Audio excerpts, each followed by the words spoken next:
One of the problems with recruiting for investment banking is not the knowledge or skills you acquire, but the access to talk with real investment bankers to put your best foot forward. Our sponsor, WSO Academy, can provide those connections with 60 head mentors who are finance professionals at top firms like Goldman, Centerview, and JP Morgan. Imagine being able to get on the phone within 24 hours with one of the Academy's 1,300 mentors right before a critical interview. Get on the waitlist for WSO Academy today by clicking the link in the show notes or by visiting wallstreetoasis.com/academy.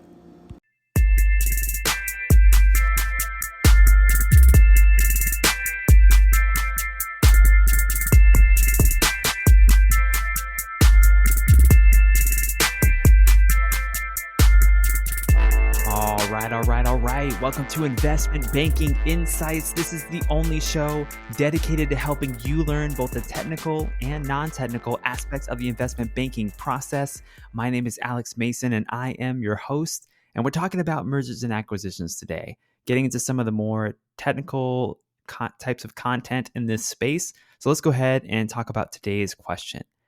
How do you combine all three financial statements in a merger model?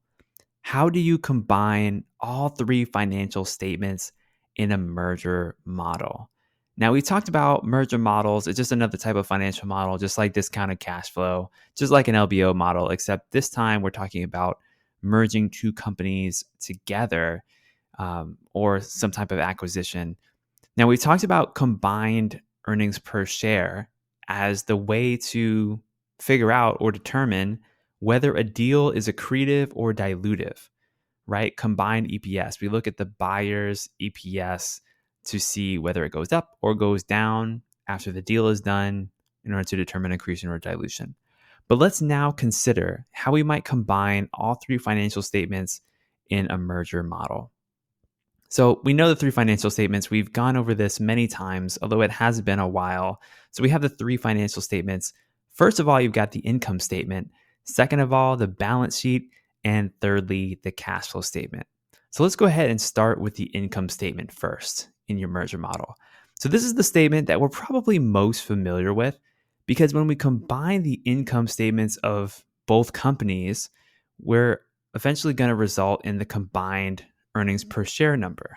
So for this statement, we just add up the various line items that matter, right? So for example, revenue. What's the revenue of company A? What's the revenue of company B? Add them together. Cost of goods sold. What's cost of goods sold of company A? Cost of goods sold of company B? Add them together. Operating expenses, same thing. And then we project all of these items. Once we have them combined, project them into the future. And ultimately, the net income as well. We're going to project this out into the future. And essentially, that's that part of our merger model for the income statement. Now let's move on to the balance sheets. We're going to do the same thing. We're going to add up the various line items from both companies, assets, liabilities, but there's a twist here. Remember that when one business acquires another, the shareholders' equity of the seller actually gets wiped out completely. Remember that? So we don't need to add in the shareholders' equity of the seller because it literally just goes away. But because an acquisition is happening, we now have to also make adjustments to the balance sheet of the combined company based on the amount of goodwill that now exists. Remember, goodwill gets created in an acquisition. And then we also have to make adjustments based on the amount of cash, the amount of debt, and other assets that come in from each company. And remember, we have all these idiosyncrasies that can happen if there are deferred tax liabilities or deferred tax assets, depending on the situation. So account for those and then project these items out into the future as well. That's the balance sheet portion of it.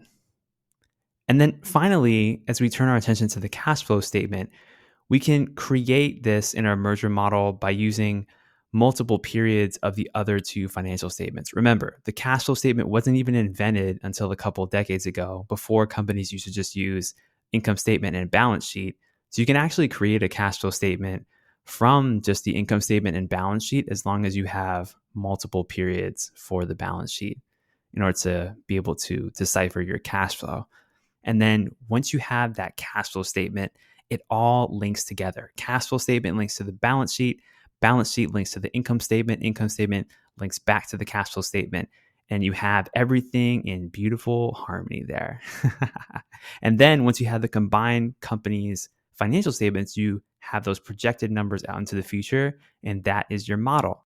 So that's what I got for you today here on Investment Banking Insights. My name is Alex Mason. I am your host. Thank you so much for joining me. Thank you for listening. Thank you for rating the show. Thank you for the reviews. Thank you for showing me some love on LinkedIn. Thank you for showing me some love via email. I appreciate all of it, each and every one of you. And I hope you have an incredible day. Take care.